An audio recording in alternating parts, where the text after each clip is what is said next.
ಭಾರತೀಯ ಜನತಾ ಪಕ್ಷಕ್ಕೆ ಕರ್ಕೊಂಡು ಜಾಮೀನು ಕೊಡ್ತಾರೆ. ಏನ್ ಕೊಡ್ತಾರೆ? ಜಾಮೀನು ಕೊಡ್ತಾರೆ, ಮೈಸೂರು ಪಾಕ್ ಕೊಡ್ತಾರೆ, ಜಿಲೇಬಿ ಕೊಡ್ತಾರೆ. ನೀನು ಭಾರತೀಯ ಜನತಾ ಪಕ್ಷ ಸದಸ್ಯ ಆದ್ರೆ ಪಾಯ್ಸನ್ ಕೊಡ್ತಾರೆ. ಒಬ್ಬರು ಪಾಯ್ಸನ್ ಕೊಟ್ಟ ತಕ್ಷಣ ಇಲಿ ಪಾಯ್ಸನ್ ಇನ್ನೊಬ್ರು ರೆಡಿ ಮಾಡಿ ಇಟ್ಕೊಂಡಿರ್ತಾರೆ.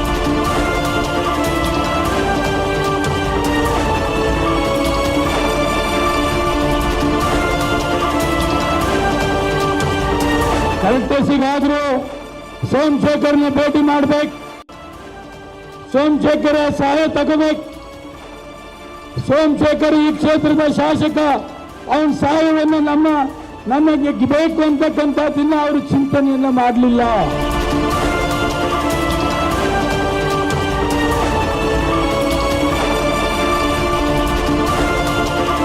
ಸೋಮಶೇಖರ್ ಗಮನಿಸ್ತಾನ, ನೀನು ಹೇಳಬೇಕಾಗಿಲ್ಲ. ಚುನಾವಣೆಗಿಂತ ಮುಂಚೆ ಹೇಳಿದೆ, ಯಾವ ಕಾರಣಕ್ಕೂ ಈ ಜೆಡಿಎಸ್ ಎಂಎಲ್ಸಿ ಅಭ್ಯರ್ಥಿಗೆ ನಾನು ಸಹಾಯ ಮಾಡೋದಿಲ್ಲ, ಸಪೋರ್ಟ್ ಮಾಡೋದಿಲ್ಲ, ಮತ ಹಾಕೋದಿಲ್ಲ ಅಂತ ಹೇಳಿ ನನ್ನ ಗಂಡಸ್ತನನ್ನ ಅವತ್ತು ನೀನು ಹೇಳಬೇಕಾಯ್ತು.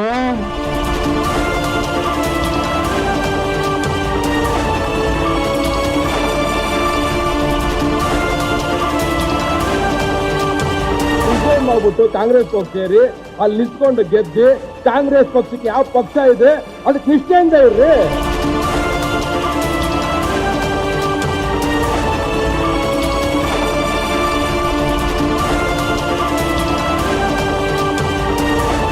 ನಮಸ್ಕಾರ, ಸುದ್ದಿ ಮೃದಂಗ ನ್ಯೂಸ್ಗೆ ಸ್ವಾಗತ. ನಾನು ಎಚ್.ಎಸ್. ಸುಧೀಂದ್ರ ಕುಮಾರ್. ಮುಖ್ಯಾಂಶಗಳು: ಒಂದೆಡೆ ಬಿಜೆಪಿ, ಒಂದೆಡೆ ಕಾಂಗ್ರೆಸ್ ಸಭೆ. ಕಾಂಗ್ರೆಸ್ ಬಿಟ್ಟು ತಪ್ಪು ಮಾಡಿದೆ ಎಸ್.ಟಿ. ಸೋಮಶೇಖರ್. ಯಶವಂತಪುರ ಕ್ಷೇತ್ರದಲ್ಲಿ ಇನ್ನೂ ಹಿಡಿತ ಸಾಧಿಸಿರುವ ಸೋಮಶೇಖರ್. ಒಬ್ಬರೇ ಬಿಜೆಪಿ ಶಾಸಕರಾಗಿದ್ದಾಗ ಎಂಪಿಯಾಗಿದ್ದೇನೆ ಡಿ.ವಿ.ಎಸ್. ಕಾಂಗ್ರೆಸ್ನಲ್ಲಿಯೇ ಸಾಯಿರಿ ಹರೀಶ್. ಅಧಿಕ ಮತಗಳಿಂದ ಆಯ್ಕೆ ಮಾಡಿ ಶೋಭಾ. ಅನಿಲ್ ಚಳಗೇರಿ ರಂಗರಾಜುಗೆ ಕರತಾಡನ ಮೂಲಕ ಅಭಿನಂದನೆ. ಲೋಕಸಭಾ ಚುನಾವಣೆ ಹಿನ್ನೆಲೆಯಲ್ಲಿ ಒಂದೆಡೆ ಚುನಾವಣೆಗಳ ಸಾರಥಿ ಹೆಸರಿನಲ್ಲಿ ಬೂತ್ ಅಧ್ಯಕ್ಷರ ಸಮಾವೇಶ ಭಾರತೀಯ ಜನತಾ ಪಕ್ಷದ್ದು. ಇನ್ನೊಂದು ಕಡೆ ಯಶವಂತಪುರ ಕ್ಷೇತ್ರ ಶಾಸಕ ಮಾಜಿ ಸಹಕಾರ ಸಚಿವ ಎಸ್.ಟಿ. ಸೋಮಶೇಖರ್ ಅವರ ಕಾಂಗ್ರೆಸ್ ಬೆಂಬಲದ ಸಭೆ ಮತ್ತೊಂದು ಕಡೆ. ಎರಡೂ ಸಭೆಗಳು ಅತ್ಯಂತ ಪ್ರಮುಖವಾಗಿ ಗೋಚಾರವಾಗಿದ್ದು, ಬಿಜೆಪಿ ಬೂತ್ ಅಧ್ಯಕ್ಷರ ಸಭೆ ನಡೆಸಿದರೆ ಎಸ್.ಟಿ. ಸೋಮಶೇಖರ್ ಕಾರ್ಯಕರ್ತರ ಸಭೆ, ನಂತರ ಕಾಂಗ್ರೆಸ್ ಸಭೆ ನಡೆಸಿ ವಿಶೇಷ ಆಕರ್ಷಣೆಗೆ ಒಳಗಾಗಿದ್ದಾರೆ. ಕಾಂಗ್ರೆಸ್ ಬಿಟ್ಟು ತಪ್ಪು ಮಾಡಿದೆ ಎಂದು ಎಸ್.ಟಿ. ಸೋಮಶೇಖರ್ ಕಾರ್ಯಕರ್ತರ ಸಭೆಯಲ್ಲಿ ತಿಳಿಸಿದರು. ಅಲ್ಲದೆ ಉಡುಪಿ ಚಿಕ್ಕಮಗಳೂರಿನಿಂದ ಗೋಬ್ಯಾಕ್ ಪ್ರತಿಭಟನೆ ನಡೆಸಿದ ಶೋಭಾ ನಮಗೆ ಬೇಕಿಲ್ಲ, ಉತ್ತರ ಕ್ಷೇತ್ರದ ಜನ ಡಸ್ಟ್ಬಿನ್ಗಳಲ್ಲ ಎಂದು ಸೋಮಶೇಖರ್ ವಾದ. ನನ್ನ ಗಂಡಸ್ತನದ ಬಗ್ಗೆ ಮಾತನಾಡುತ್ತಾರೆ, ಅವರಿಗೆ ಸರಿಯಾದ ಉತ್ತರ ನೀಡುತ್ತೇನೆ ಎಂದು ಈ ಹಿಂದೆ ಜೆಡಿಎಸ್ನ ಜವರಾಯಗೌಡ ಹೇಳಿದ ಹೇಳಿಕೆಗೆ ಟಾಂಗ್ ನೀಡಿದರು. ಬಿಜೆಪಿಗೆ ಕರೆದುಕೊಳ್ಳುವಾಗ ಜಾಮೂನು, ಮೈಸೂರು ಪಾಕು, ಜಿಲೇಬಿ ನೀಡುತ್ತಾರೆ, ನಂತರ ವಿಷ ಕೊಡುತ್ತಾರೆ ಎನ್ನುವ ಮಾತನ್ನು ಮತ್ತೆ ಪುನರುಚ್ಚರಿಸಿದ ಸೋಮಶೇಖರ್ ಬಿಜೆಪಿಯ ನಡೆಯನ್ನು ಖಂಡಿಸಿದರು. ರಾಜ್ಯಸಭಾ ಚುನಾವಣೆ ನಾನು 10 ಬಾರಿ ಹೇಳಿದ್ದೆ, ಜೆಡಿಎಸ್ ಜೊತೆ ಹೊಂದಾಣಿಕೆ ಇರಬೇಕು, ನನಗೆ ಸಹಿಸೋದಿಲ್ಲ. ನೀವು ಜೆಡಿಎಸ್ಗೆ ವಿಪ್ ಕೊಟ್ಟರೆ ನಾನು ವಿಪ್ ಉಲ್ಲಂಘನೆ ಮಾಡ್ತೇನೆ. ಜೆಡಿಎಸ್ ಪಕ್ಷಕ್ಕೆ ಯಾವ ಕಾರಣಕ್ಕೂ ನಾನು ರಾಜ್ಯಸಭಾದಲ್ಲಿ ಮತವನ್ನು ಹಾಕೋದಿಲ್ಲ. ಆದ್ರೆ ವಿಪ್ ನಾವು ಕೊಟ್ಟರು, ಅಪಪ್ರಚಾರವನ್ನ ಶುರು ಮಾಡಿದ್ರು. ಇದು ನನ್ನ 3ನೇ ಚಾರ್ಜ್ ಶೀಟ್. ಎಂಎಲ್ಸಿ ಚುನಾವಣೆ ಕಲೆಕ್ಟರ್ಸ್ಗೂ ನನ್ನ ಬಂದು ಮಾತನಾಡ್ತಕ್ಕಂಥದ್ದು, ನನಗೆ ಸಹಾಯ ಮಾಡಿ ಅಂತಕ್ಕಂಥದ್ದನ್ನ ಆ ಎಂಎಲ್ಸಿ ಚುನಾವಣೆಯನ್ನು ಜೆಡಿಎಸ್ ನನಗೆ ಕೇಳಲೇ ಇಲ್ಲ. ಇವತ್ತೊಂದು ಕುಂಬಳದಲ್ಲಿ ಭಾಷಣ ಮಾಡ್ತಾನೆ, ಸೋಮಶೇಖರ್ ಗಂಡಸ್ತನದ ಬಗ್ಗೆ ಮಾತನಾಡ್ತಾನೆ. ಸೋಮಶೇಖರ್ ಗಂಡಸ್ತನ ನೀನು ಹೇಳಬೇಕಾದಿಲ್ಲ. ಚುನಾವಣೆಗಿಂತ ಮುಂಚೆ ಹೇಳಿದೆ, ಯಾವ ಕಾರಣಕ್ಕೂ ಈ ಜೆಡಿಎಸ್ ಎಂಎಲ್ಸಿ ಅಭ್ಯರ್ಥಿಗೆ ನಾನು ಸಹಾಯ ಮಾಡೋದಿಲ್ಲ, ಸಪೋರ್ಟ್ ಮಾಡೋದಿಲ್ಲ, ಮತ ಹಾಕೋದಿಲ್ಲ ಅಂತ ಹೇಳಿ ನನ್ನ ಗಂಡಸ್ತನನ್ನ ಅವತ್ತು ನೀನು ಹೇಳಬೇಕಾಯ್ತು. ಯಶವಂತಪುರದಲ್ಲಿ ಯಶವಂತಪುರದಲ್ಲಿ ನನ್ನ ಗಂಡಸ್ತನವನ್ನ ಯಾವತ್ತೂ ಕೂಡ ನಾನು ತೋರಿಸ್ಕೊಳ್ತಕ್ಕಂಥದ್ದು ಹೋಗ್ಲಿಲ್ಲ. ಈ ಕ್ಷೇತ್ರದಲ್ಲಿ 6 ಸಾರಿ ಚುನಾವಣೆಗೆ ನಿಂತಿದ್ದೇನೆ, 2 ಸಾರಿ ಸೋತಿದ್ದೇನೆ, 4 ಸಾರಿ ಗೆದ್ದಿದ್ದೇನೆ. ಈ ಕ್ಷೇತ್ರದ ಜನ ಕೈ ಹಿಡಿದಿದ್ದಾರೆ, ಅವ್ರು ಋಣ ತೀರಿಸ್ತಕ್ಕಂಥ ಕೆಲಸ ಮಾಡ್ತಾ ಇದ್ದೇನೆ, ಮೂಲಭೂತ ಸೌಕರ್ಯ ಒದಗಿಸ್ತಕ್ಕಂಥದ್ದು ಮಾಡ್ತಾ ಇದ್ದೇನೆ. ಇವತ್ತು 290 ಕೋಟಿ ಸೂಪರ್ ಸ್ಪೆಷಾಲಿಟಿ ಹಾಸ್ಪಿಟಲ್ ನನ್ನ ಕ್ಷೇತ್ರದಲ್ಲಿ ನಡೀತಾ ಇದೆ. 14 ಕೋಟಿ ಡಯಾಲಿಸಿಸ್ ಇವತ್ತಿನ ಸ್ಟಾರ್ಟ್ ಮಾಡಿದ್ದೇವೆ. ಅಂಡರ್ ಬ್ರಿಡ್ಜ್ 14 ಕೋಟಿ ಇವತ್ತು ಮೈಸೂರು ರೋಡಿಂದ ಕೆಂಗೇರಿಗೆ ಬರ್ತಕ್ಕಂಥದ್ದಕ್ಕೆ ಆಗ್ತಾ ಇದೆ. ಮೊನ್ನೆ ಬಜೆಟ್ ನಲ್ಲಿ 25 ಕೋಟಿ ಸ್ಯಾಂಕ್ಷನ್ ಆಗಿದೆ.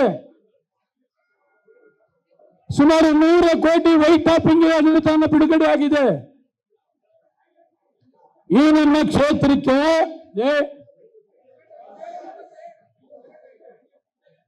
ಒಂದು ಅರ್ಧ ಗಂಟೆ ಯಾರು ಮಾತಾಡೋಣ ದಯವಿಟ್ಟು. ಈ ನಮ್ಮ ವೈಟ್ ಟಾಪಿಂಗ್ 100 ಕೋಟಿ ಅನುದಾನವನ್ನು ಬಿಡುಗಡೆ ಮಾಡಿದ್ದಾರೆ. ಇನ್ನು ಮಿಕ್ಕ ಡೆವಲಪ್ಮೆಂಟ್ಗೆ 180 ಕೋಟಿ ಹಣವನ್ನು ಬಿಡುಗಡೆ ಮಾಡಿದ್ದಾರೆ. ಇದು ಡೆವಲಪ್ಮೆಂಟ್ ವಿಚಾರದಲ್ಲಿ ಯಾರು ಏನು ಹೇಳಿದ್ರು ಕೂಡ ಮುಖ್ಯಮಂತ್ರಿಗಳು ಉಪಮುಖ್ಯಮಂತ್ರಿಗಳಿಗೆ ನಾನು ಭೇಟಿ ಮಾಡ್ತೀನಿ. ಅದನ್ನು ಯಾರು ಕೂಡ ತಡೆಯಕ್ಕಾಗೋದಿಲ್ಲ. ಈ ಕ್ಷೇತ್ರದ ಡೆವಲಪ್ಮೆಂಟ್, ಈ ಕ್ಷೇತ್ರದ ಅಭಿವೃದ್ಧಿ ಏನೆಲ್ಲ ಆಗಬೇಕು ಅದನ್ನು ಮಾಡ್ತಕ್ಕಂಥದಕ್ಕೆ ಸಂಪೂರ್ಣವಾದ ಅವರ ಆಶೀರ್ವಾದವನ್ನು ಕೇಳ್ತಕ್ಕಂಥದಕ್ಕೆ ನಾನು ಮಾಡಿಕೊಂಡು ಬಂದಿದ್ದೇನೆ. ಇನ್ನು ಅನೇಕ ವಿಚಾರಗಳು ಇವತ್ತು ಲೋಕಸಭಾ ಅಭ್ಯರ್ಥಿ ಘೋಷಣೆ ಆಯಿತು. ಸುಮಾರು 6-7 ಬಾರಿ ಈ ನನ್ನ ಕ್ಷೇತ್ರಕ್ಕೆ ಬಂದಿದ್ದಾರೆ. ಕರೆಕ್ಟಸಿಗಾದ್ರೂ ಸೋಮಶೇಖರ್ನ ಭೇಟಿ ಮಾಡ್ಬೇಕು, ಸೋಮಶೇಖರ ಸಹಾಯ ತಗೋಬೇಕು. ಸೋಮಶೇಖರ್ ಈ ಕ್ಷೇತ್ರದ ಶಾಸಕ, ಅವನ ಸಹಾಯವನ್ನು ನಮಗೆ ಬೇಕು ಅಂತಕ್ಕಂಥದ್ದನ್ನ ಅವರು ಚಿಂತನೆಯನ್ನ ಮಾಡಲಿಲ್ಲ. ನನ್ನ ವಿರುದ್ಧ ಸ್ವತಂತ್ರ ಮನೆಗೆ ಹೋಗಿ ಕಾಲು ನಮಸ್ಕಾರ ಮಾಡ್ತಾರೆ. ಯಾವ JDS ನಾಯಕರು ಕೂಡ ಇವತ್ತು ನಿಮ್ಮ ಮನೆ ಬಾಗಿಲಿಗೆ ಬರ್ತಾ ಇಲ್ಲ. ಅನೇಕ ಪ್ರಮುಖ ನಾಯಕರುಗಳು ಕೂಡ ಹನುಮಂತರಾಯಪ್ಪನ ಮನೆಗೆ ತಡ್ತಿದ್ದಾರೆ. ಏನು ಇವತ್ತು ಬಿಜೆಪಿ ಮತ್ತು JDS ಒಂದಾಗಿದ್ದಾರೆ. ಯಾವ ಕಾರಣಕ್ಕೂ ನಾವು ಸಹಕಾರವನ್ನು ಕೊಡೋದಿಲ್ಲ. ಇವತ್ತು ಇಲ್ಲಿಯ ತನಕ ನಾನು ವೆಯ್ಟ್ ಮಾಡಿದೆ. ಈ ಭಾರತೀಯ ಜನತಾ ಪಕ್ಷದ ಅಭ್ಯರ್ಥಿ ಬಂದು ಕೇಳಿದ ಮೇಲೆ ನಾನು ಒಂದು ಡಿಸಿಷನ್ ತೆಗೆದುಕೊಳ್ಳೋಣ ಅಂತೇಳಿ ಇಷ್ಟು ದಿವಸ ಅವರು ನನ್ನನ್ನು ಅಪ್ರೋಚ್ ಮಾಡಲಿಲ್ಲ. ಅವರಿಗೆ ನನ್ನ ಅವಶ್ಯಕತೆ ಇಲ್ಲ ಅಂತಕ್ಕಂಥದ್ದನ್ನು ನಾನು ಕೂಡ ತೀರ್ಮಾನವನ್ನು ಮಾಡಿದೆ. ಇವತ್ತು ಎಂಟೈರ್ ಕ್ಷೇತ್ರದ ಅಭಿಮಾನಿಗಳಿಗೆ, ಹಿತೈಷಿಗಳಿಗೆ, ಆತ್ಮೀಯರಿಗೆ ಇವತ್ತು ಸಭೆ ಮಾಡ್ತಾ ಇದ್ದೇನೆ. ಇವತ್ತು ತಾವೆಲ್ಲ ಏನು ತೀರ್ಮಾನವನ್ನ ಮಾಡ್ತೀರಿ ಆ ತೀರ್ಮಾನವನ್ನ ಈ ಯಶವಂತಪುರ ಕ್ಷೇತ್ರದಲ್ಲಿ ನಾನು ಚುನಾವಣೆ ಮಾಡ್ತೇನೆ.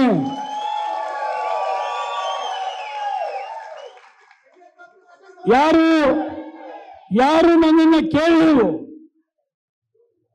ಯಾರಿಗೆಲ್ಲ ನನ್ನ ಅವಶ್ಯಕತೆ ಇಲ್ಲವೋ, ಯಾರಿಗೆ ಅವಶ್ಯಕತೆ ಇದೆ, ಯಾವ ನಮ್ಮ ಕ್ಷೇತ್ರಕ್ಕೆ ಅನುಕೂಲ ಆಗಬೇಕು, ಯಾರ ಒಬ್ಬ ಅಭ್ಯರ್ಥಿ ಇಲ್ಲಿ ಕ್ವಾಲಿಫೈಡ್ ಇದ್ದಾರೆ, ಲೋಕಸಭೆಯಲ್ಲಿ ನೇರವಾಗಿ ಮಾತನಾಡ್ತಕ್ಕಂಥವರು ಈ ನಮ್ಮ ಕ್ಷೇತ್ರಕ್ಕೆ ಅಭ್ಯರ್ಥಿ ಆಗಬೇಕಾಗ್ತದೆ.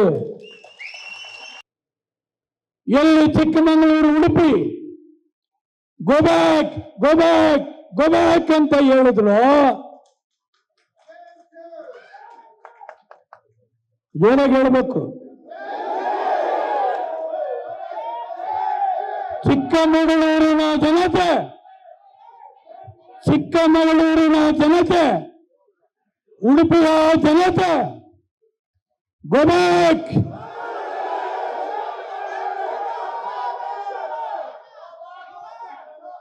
ಯಾರೆಲ್ಲ ಗೋಬೇಕಂತಾರೆ, ಯಾರೆಲ್ಲ ಉಗಿತಾರೆ, ಯಾರೆಲ್ಲ ಡೆವಲಪ್ಮೆಂಟ್ ಮಾಡಲ್ಲ ಅಂತ ತಳ್ತಾರೆ. ಏನು ಯಶವಂತಪುರ ಪುಕ್ಸಟ್ಟೆ ಇದೆಯಾ ರಿಸೀವ್ ಮಾಡ್ಕೊಳ್ಳೋಕೆ?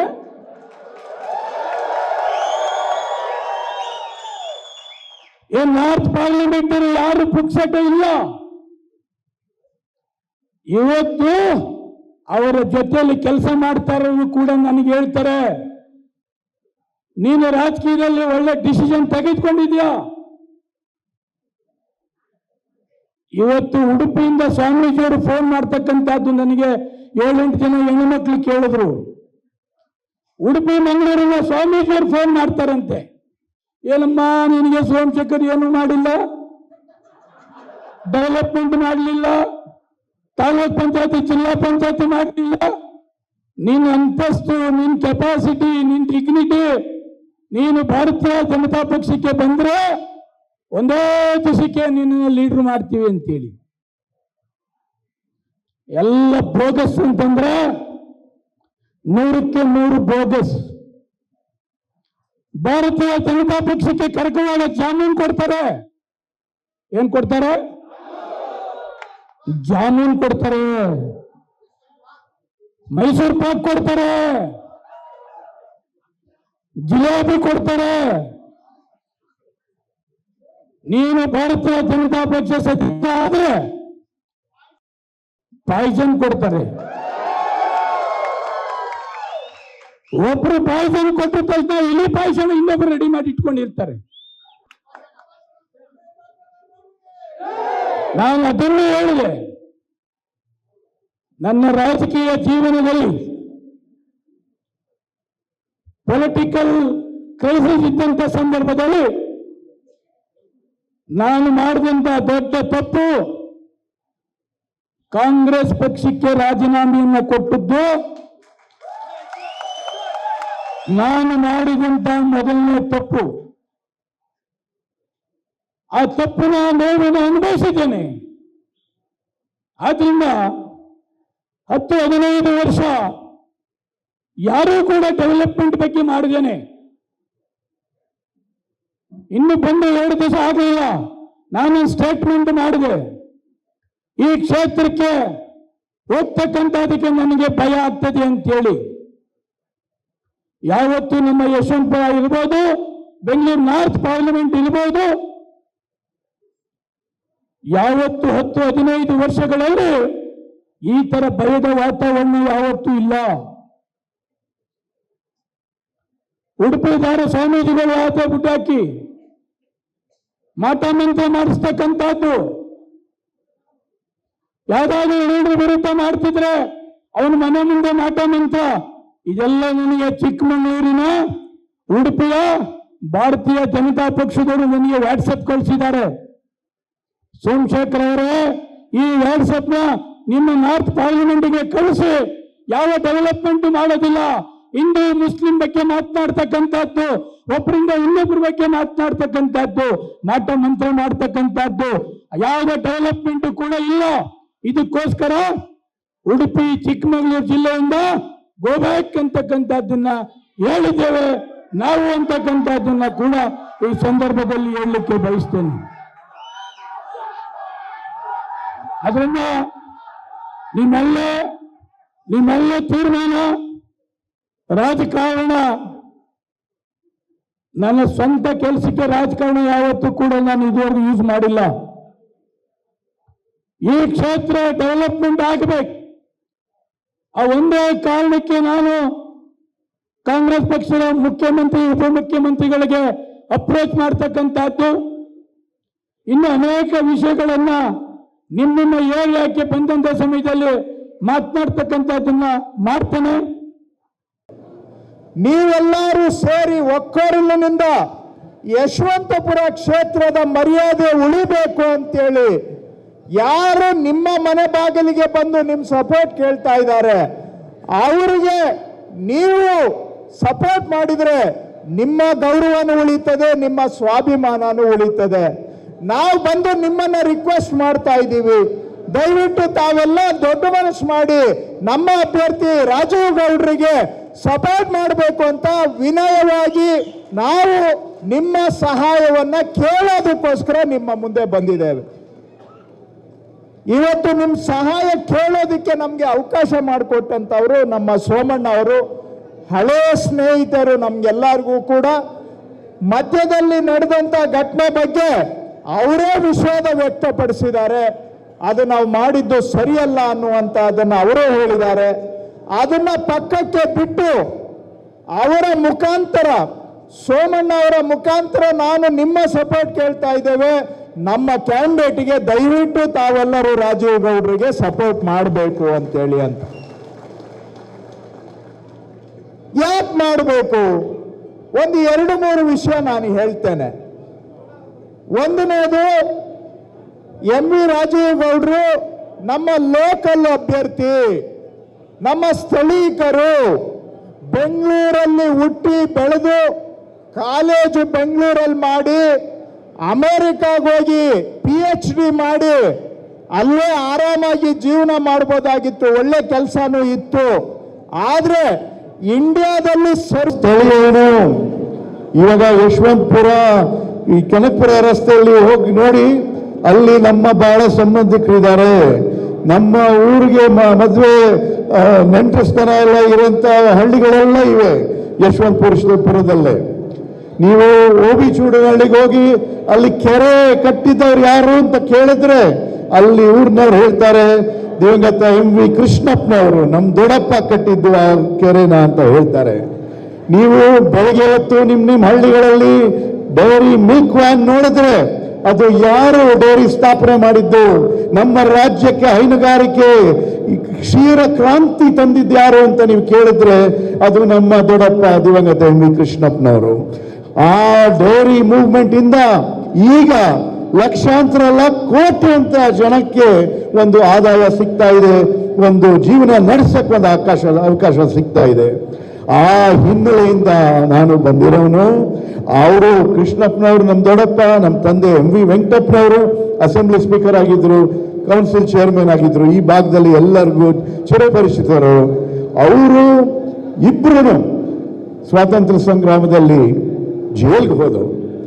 ನಾನು ಅವ್ರ ಕಥೆಗಳನ್ನೆಲ್ಲ ಕೇಳಿ ಅದರಿಂದ ಪ್ರೇರಣೆ ತಗೊಂಡು ನಾನು ಬಂದು ದೇಶಕ್ಕೆ ದೊಡ್ಡವನಾದ್ಮೇಲೆ ಸೇವೆ ಮಾಡಬೇಕು ಅಂತ ಪ್ರಪಂಚದಲ್ಲಿ ಬೆಸ್ಟ್ ಯೂನಿವರ್ಸಿಟೀಸ್ನಲ್ಲಿ ಓದ್ಕೊಂಡು ವಾಪಸ್ ಬಂದು ಇಲ್ಲಿ ಸಮಾಜ ಸೇವೆಯಲ್ಲೇ ನಮ್ಮ ದೇಶ ಕಟ್ಟಕ್ಕೋಸ್ಕರ ಬಂದಿದ್ದೀನಿ.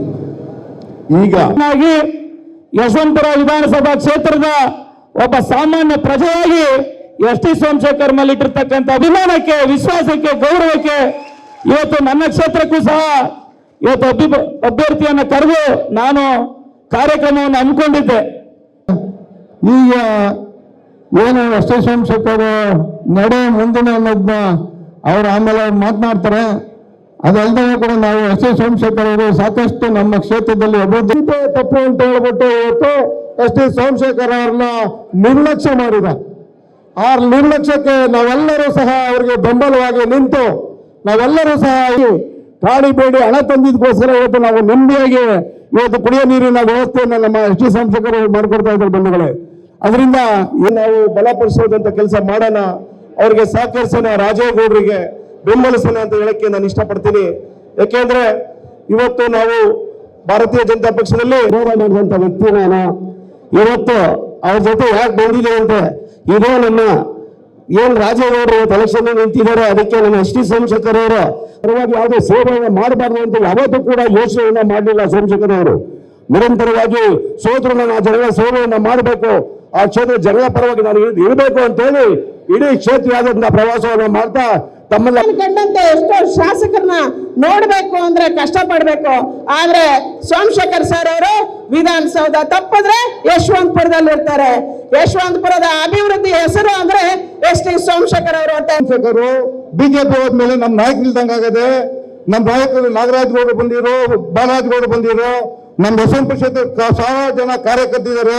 ನಮ್ಮ ನಾಯಕರು ಒಬ್ರು ಬೇಕು ಅಂತ ಮಾಡ್ತಾ ಇದ್ದಾರೆ. ಆ MP ಚುನಾವಣೆ ಮಾಡಿದಂತ ಸಂದರ್ಭದಲ್ಲಿ ಅವ್ರನ್ನ ಕೇಳ್ಕೊಂಡು ನಮ್ಗೆ ವೋಟ್ ಮಾಡಿ, ಶೋಭಾ ಕಾಲೇಜ್ ನಾನು ಕಂಟೆಸ್ಟ್ ಮಾಡಿ ನಾನು ನೋಡ್ಕೊಂಡು ವೋಟ್ ಮಾಡಿ ಅಂತ ಕೇಳ್ತಾ ಇಲ್ಲ. ಆದ್ರೆ ಇವತ್ತು ಮೋದಿ ನೋಡ್ಕೊಂಡು ವೋಟ್ ಮಾಡಿ ಅಂತ ಕೇಳ್ತಾ ಇದ್ದಾರೆ. ಮೋದಿಯವ್ರಿಗೆ ವೋಟ್ ಮಾಡಿ ಕೇಳಿದ್ರೆ ಕ್ಷೇತ್ರಕ್ಕೆ ಹೇಳಿಕೆ ಬೇಕು ಅಂತಂದ್ರೆ ಸೋಮಶೇಖರ್ ಯಾವತ್ತೂ ಜಾತಿ ಧರ್ಮ ಕುಲ ಅವನು ಇವನು ಅಂದಿಲ್ಲ. ಯಾವ ಒಬ್ಬ ಬಡವ ಫೋನ್ ಮಾಡಿದ್ರು ಕೂಡ ಇಮಿಡಿಯೇಟ್ ಸ್ಪಂದಿಸುವಂತ ಬೆಂಗಳೂರಲ್ಲಿ ಯಾವ್ದಾದ್ರು ಒಬ್ಬ ಜನನಾಯಕ ಶಾಸಕ ಇದ್ರೆ ಅದು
ಬೆಳಗ್ಗೆ ಕಾರ್ಯಕರ್ತರ ಸಭೆಯನ್ನು ಉದ್ದೇಶಿಸಿ ಮಾತನಾಡುತ್ತಿರುವಾಗ ಬೆಂಗಳೂರು ಉತ್ತರ ಲೋಕಸಭಾ ಕ್ಷೇತ್ರದ ಕಾಂಗ್ರೆಸ್ ಅಭ್ಯರ್ಥಿ ರಾಜೀವ್ ಗೌಡ, ಕಂದಾಯ ಸಚಿವ ಕೃಷ್ಣ ಬೈರೇಗೌಡ ಆಗಮಿಸಿ ಕಾರ್ಯಕರ್ತರನ್ನು ಉದ್ದೇಶಿಸಿ ಮಾತನಾಡಿದರು. ಸೋಮಶೇಖರ್ ಕರೆದ ಸಭೆಗೆ ಆಗಮಿಸಿದ ಜನಸಾಗರವನ್ನು ನೋಡಿದಾಗ ಯಶವಂತಪುರ ಕ್ಷೇತ್ರದಲ್ಲಿ ಇನ್ನೂ ಸೋಮಶೇಖರ್ ಹಿಡಿತ ಸಾಧಿಸಿದ್ದಾರೆ, ಹಿಡಿತ ಸಡಿಲಗೊಂಡಿಲ್ಲ ಎನ್ನುವುದು ಹಲವರ ಮಾತಾಗಿತ್ತು. ಸಾಗರೋಪಾದಿಯಲ್ಲಿ ಸಾರ್ವಜನಿಕರು ಕಾರ್ಯಕರ್ತರು ಸೋಮಶೇಖರ್ ಸಭೆಗೆ ಆಗಮಿಸಿ ಬೆಂಬಲ ಸೂಚಿಸಿದರು. ಇತ್ತ ಭಾರತೀಯ ಜನತಾ ಪಕ್ಷದ ಚುನಾವಣಾ ಸಾರಥಿಗಳ ಸಭೆ, ಬೂತ್ ಅಧ್ಯಕ್ಷರ ಶಕ್ತಿ ಕೇಂದ್ರದ ಅಧ್ಯಕ್ಷರ ಸಭೆಯನ್ನು ಕನಕಪುರ ರಸ್ತೆಯಲ್ಲಿನ BRS ಗ್ರ್ಯಾಂಡಿಯೂರ್ನಲ್ಲಿ ನಡೆಸಲಾಯಿತು. ಸಭೆಗೆ ಆಗಮಿಸಿದ ಮಾಜಿ ಕೇಂದ್ರ ಸಚಿವ DV ಸದಾನಂದಗೌಡ ಮಾತನಾಡಿ, ಈ ಸಭೆಯನ್ನು ಕೇವಲ ಮತಯಾಚನೆ ಹಾಗೂ ಕೃತಜ್ಞತೆಗೆ ಮೀಸಲು ಎಂದು ಹೇಳಿ 8 ವಿಧಾನಸಭಾ ಕ್ಷೇತ್ರ ವ್ಯಾಪ್ತಿಯಲ್ಲಿ ಒಬ್ಬರೇ ಶಾಸಕರು ಇದ್ದಾಗ ನಾನು MP ಆಗಿ ಚುನಾಯಿತನಾಗಿದ್ದೇನೆ. ಈಗ ಶಾಸಕರ ಸಂಖ್ಯೆ ಹೆಚ್ಚಳವಿದೆ, ಗೆಲುವು ನಿಶ್ಚಿತ ಎಂದರಲ್ಲದೆ ಶೋಭಾ ಕರಂದ್ಲಾಜೆ ಅವರು ಯಶವಂತಪುರ ಕ್ಷೇತ್ರದಿಂದ ಈ ಹಿಂದೆ ಚುನಾಯಿತರಾಗಿದ್ದಾರೆ, ನಿಮಗೆಲ್ಲರಿಗೂ ಚಿರಪರಿಚಿತರು, ಹಾಗಾಗಿ ಹೆಚ್ಚಿಗೆ ಹೇಳ ಬಯಸುವುದಿಲ್ಲ, ಅತಿ ಹೆಚ್ಚು ಮತಗಳ ಅಂತರದಿಂದ ಆಯ್ಕೆ ಮಾಡಿ ಎಂದು ಮನವಿ ಮಾಡಿದರು. ರಾಜ್ಯದಲ್ಲಿ ಮಂತ್ರಿಯಾಗಿ, ಕೇಂದ್ರದಲ್ಲಿ ಮಂತ್ರಿಯಾಗಿ, ಉಡುಪಿ ಚಿಕ್ಕಮಗಳೂರಿನ ಲೋಕಸಭಾ ಸದಸ್ಯರಾಗಿ ಸುಮಾರು 10 ವರ್ಷಗಳ ಕಾಲ ಸುದೀರ್ಘವಾಗಿ ಪಾರ್ಲಿಮೆಂಟ್ನಲ್ಲಿದ್ದರು ನೀವು ಕಂಡಿದ್ದೀರಿ. ಅತ್ಯಂತ ಪ್ರಭಾವಿ ಒಬ್ಬ ಶಾಸಕಿಯಾಗಿ, ಮಂತ್ರಿಯಾಗಿ, ಅತ್ಯಂತ ಪ್ರಭಾವಿ ಲೋಕಸಭಾ ಸದಸ್ಯರಾಗಿ ಕೆಲಸ ಮಾಡಿದ್ದನ್ನು ಕಂಡಿದ್ದೀರಿ. ಮತ್ತೆ ಅವರ ಸೇವೆ ನಮ್ಮ ದೇಶಕ್ಕೆ ಬೇಕು, ನಮ್ಮ ಕ್ಷೇತ್ರಕ್ಕೆ ಬೇಕು ಅಂತ ಹೇಳುವಂಥ ಹಿನ್ನೆಲೆಯಿಂದ ಅವರನ್ನು ಆಯ್ಕೆ ಮಾಡುವಂಥ ಒಂದು ಪ್ರವೃತ್ತಿಗೆ ನಾವೆಲ್ಲರೂ ಕಟಿಬದ್ಧರಾಗಿ ಕೆಲಸ ಮಾಡುವಂಥ ಕಾಲಘಟ್ಟ ಇದು. ಆದರೆ ವಿಶೇಷವಾಗಿ ಬೆಂಗಳೂರು ಉತ್ತರ ಲೋಕಸಭಾ ಕ್ಷೇತ್ರ ಕಳೆದ 10 ವರ್ಷಗಳ ಅವಧಿಯಲ್ಲಿ ಹೇಗಿದೆ ಅಂತ ಹೇಳುವಂಥ ನೀವು ಕಂಡಿದ್ದೀರಿ. ಇವತ್ತು ದೇವರ ದಯದಿಂದ ಈ ಕ್ಷೇತ್ರದಲ್ಲಿ ಸಾಕಷ್ಟು ಜನ ವಿಧಾನಸಭಾ ಸದಸ್ಯರು ನಮ್ಮವರು ಇದ್ದಾರೆ. ಪ್ರಾರಂಭದಲ್ಲಿ ನಾನು ಈ ಭಾಗಕ್ಕೆ ಲೋಕಸಭಾ ಸದಸ್ಯನಾಗಿ ಆಯ್ಕೆ ಆಗಲಿಕ್ಕೆ ಮುಂಚಿತವಾಗಿ ಅಭ್ಯರ್ಥಿಯಾಗಿ ಬಂದಾಗ ನಮ್ಮ ಲೋಕಸಭಾ ಕ್ಷೇತ್ರದಲ್ಲಿ ಇದ್ದಂಥ ಶಾಸಕರ ಸಂಖ್ಯೆ, ಕಳೆದ ಬಾರಿ ಇದ್ದಂಥ ಶಾಸಕರ ಸಂಖ್ಯೆ, ಕಳೆದ ಬಾರಿ ಕೇವಲ ಒಬ್ಬ ಶಾಸಕನನ್ನು ಹೊಂದಿ ನೀವೆಲ್ಲರೂ ಈ ಕ್ಷೇತ್ರದಲ್ಲಿ ಕೆಲಸ ಮಾಡುವಂಥ ಪ್ರಯತ್ನಗಳನ್ನು ಮಾಡಿದಿರಿ. ಕೇವಲ ಅಶ್ವಥ್ ನಾರಾಯಣರೊಬ್ಬರು ಮಾತ್ರ ಶಾಸಕರಿದ್ದದ್ದು ನಮಗೆ. 7 ಜನ ನಮ್ಮ ವಿರೋಧಿ ಶಾಸಕರನ್ನ ಎದುರಿಸಿ ಈ ಕ್ಷೇತ್ರವನ್ನು ಅದ್ಭುತವಾದಂಥ ಒಂದು ಯಶಸ್ವಿನ ತಕೊಂಡು ಹೋಗ್ಲಿಕ್ಕೆ ನೀವೆಲ್ಲ ಅತ್ಯಂತ ಪ್ರಾಮಾಣಿಕವಾಗಿ ಕೆಲಸ ಮಾಡಿದ್ದೀರಿ. ನಾನು ವಿಶೇಷವಾಗಿ ಯಶವಂತಪುರ ಜನರಿಗೆ ಅಭಿನಂದನೆ ಸಲ್ಲಿಸಲಿಕ್ಕೆ ಇಷ್ಟಪಡ್ತಾ ಇದ್ದೇನೆ. ಒಂದು ಕಾಲಘಟ್ಟದಲ್ಲಿ ಬೆಂಗಳೂರು ಉತ್ತರ ಲೋಕಸಭಾ ಕ್ಷೇತ್ರದ ಬಿಜೆಪಿ ಅಧ್ಯಕ್ಷ ಹರೀಶ್ ಮಾತನಾಡಿ, ನಮ್ಮನ್ನು ನೋಡಿ ನಗುತ್ತಿದ್ದವರಿಗೆ ಅವರು ನಗುವಂತೆ ಮಾಡುತ್ತೇನೆ ಎಂದು ಅಟಲ್ ಬಿಹಾರಿ ವಾಜಪೇಯಿ ಹೇಳಿದ್ದರು. ಅದರಂತೆ ಅವರು ನಗುವಂತೆ ಆಗಿದೆ ಎಂದು ಅತಿ ಹೆಚ್ಚಿನ ಸಂಖ್ಯೆಯಲ್ಲಿ ಶಾಸಕರು ಸಂಸದರು ಆಯ್ಕೆಯಾಗುವ ಮೂಲಕ ಆಗಿದೆ. ಆದರೆ ಯಶವಂತಪುರ ಕ್ಷೇತ್ರದ ಶಾಸಕರು ಸಣ್ಣ ನೀರಿನ ಸಮಸ್ಯೆಯನ್ನು ಹಿಡಿದು ಕಾಂಗ್ರೆಸ್ಸನ್ನು ಬೆಂಬಲಿಸುತ್ತಿದ್ದಾರೆ, ಅನುದಾನದ ಮಾತನಾಡುತ್ತಿದ್ದಾರೆ. ಬೇಕಾದರೆ ಹೋಗಿ ಕಾಂಗ್ರೆಸ್ನಿಗೆ ಸಾಯಲಿ ಎಂದು ಎಸ್ ಟಿ ಸೋಮಶೇಖರ್ ಅವರಿಗೆ ಸವಾಲು ಹಾಕಿದರು.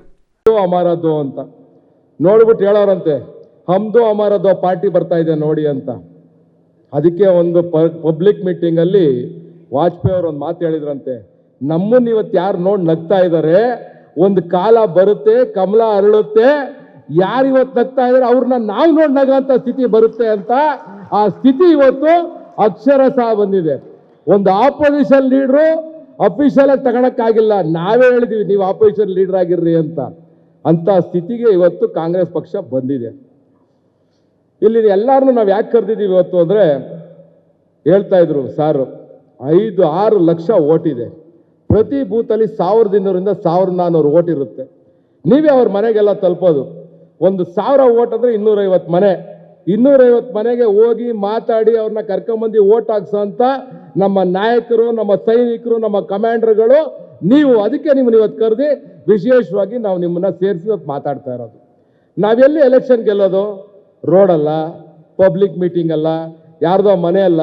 ನಾವು ಗೆಲ್ಲೋದಲ್ಲಿ ನಮ್ಮ ಬೂತ್ಗಳಲ್ಲಿ ನಾವೆಷ್ಟು ಓಟ್ ಹಾಕ್ಸಿದ್ದೀವಿ, ಎಷ್ಟು ಓಟ್ BJPಗೆ ಬಿದ್ದಿದೆ, ಆ ಕೌಂಟಿಂಗ್ ಆದಮೇಲೆ ಗೊತ್ತಾದ್ಮೇಲೆ ನಾವು ಗೆದ್ದಂಥ ಸ್ಥಿತಿಗೆ ಬಂದ ಮೇಲೆ ಅಲ್ಲಿ ಹೇಳಿದ್ಮೇಲೆ ರಿಸಲ್ಟ್ ನಮ್ಗೆ ಗೊತ್ತಾಗೋದು. ಆದ್ರಿಂದ ನಮ್ಮ ಬೂತ್ಗಳನ್ನ ನಾವು ಗೆಲ್ಲಬೇಕು.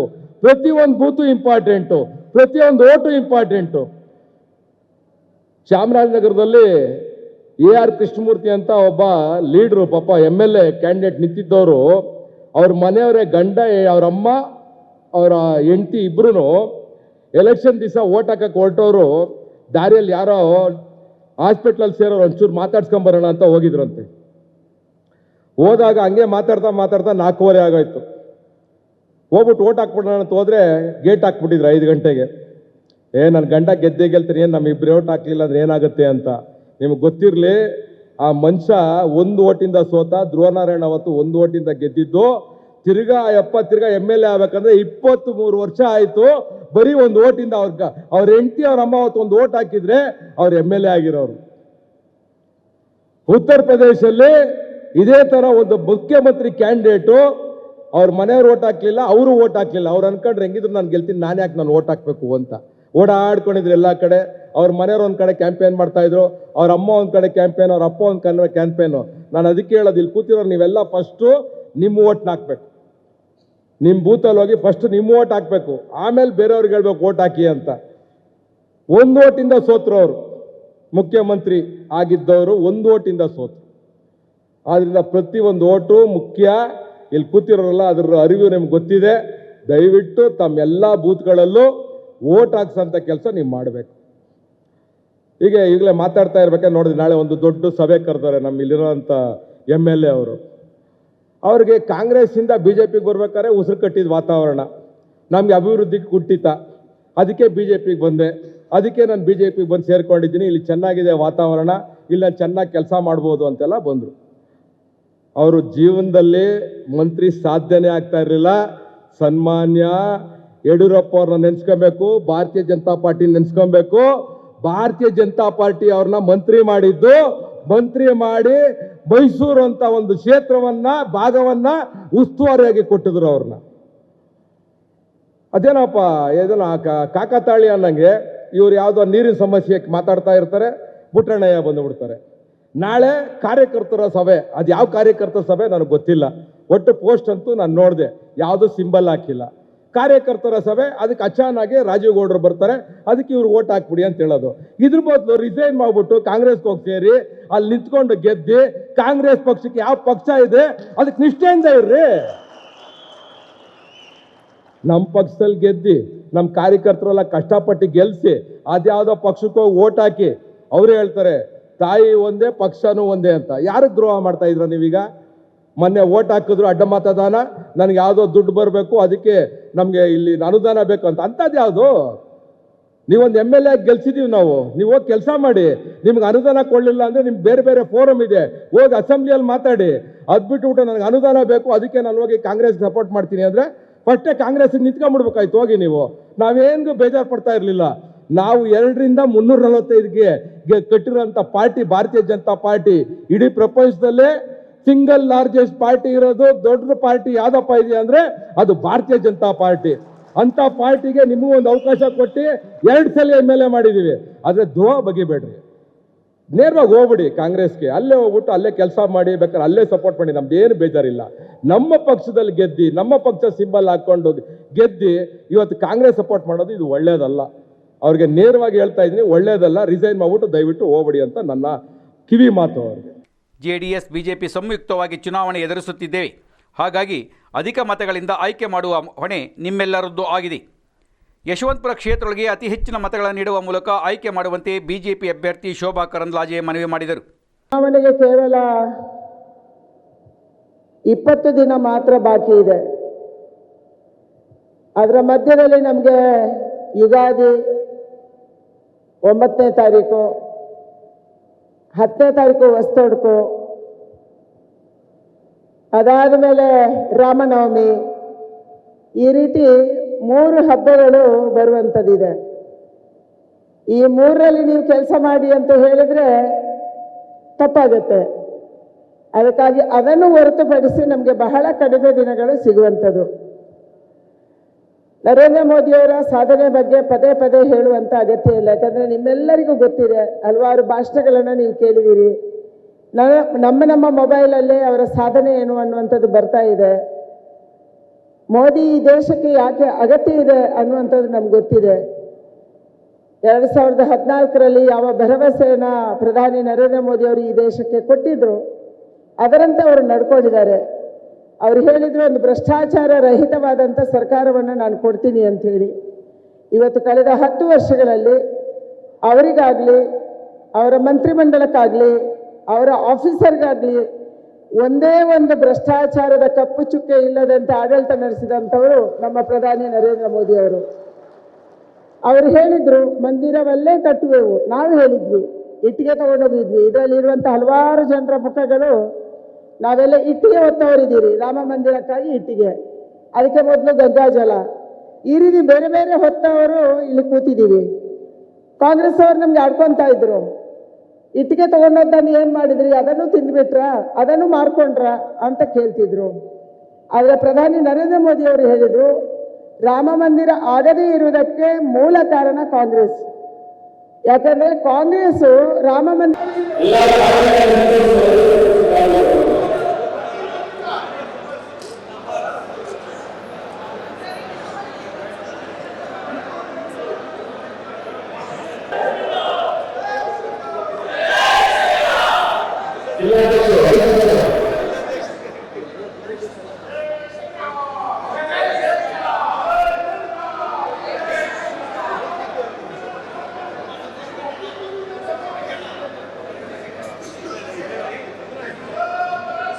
ಅತ್ಯಂತ ಯಶಸ್ವಿಯಾಗಿ ಶಿಸ್ತುಬದ್ಧ ಸಭೆ ಆಯೋಜಿಸಿದ್ದ ಯಶವಂತಪುರ ನಗರ ಮಂಡಲ ಅಧ್ಯಕ್ಷ ಅನಿಲ್ ಚಳಗೇರಿ, ಗ್ರಾಮಾಂತರ ಮಂಡಲ ಅಧ್ಯಕ್ಷ ರಂಗರಾಜು ಅವರಿಗೆ ಕರತಾಡನ ಮಾಡುವ ಮೂಲಕ ಅಭಿನಂದನೆ ಸಲ್ಲಿಸಲಾಯಿತು.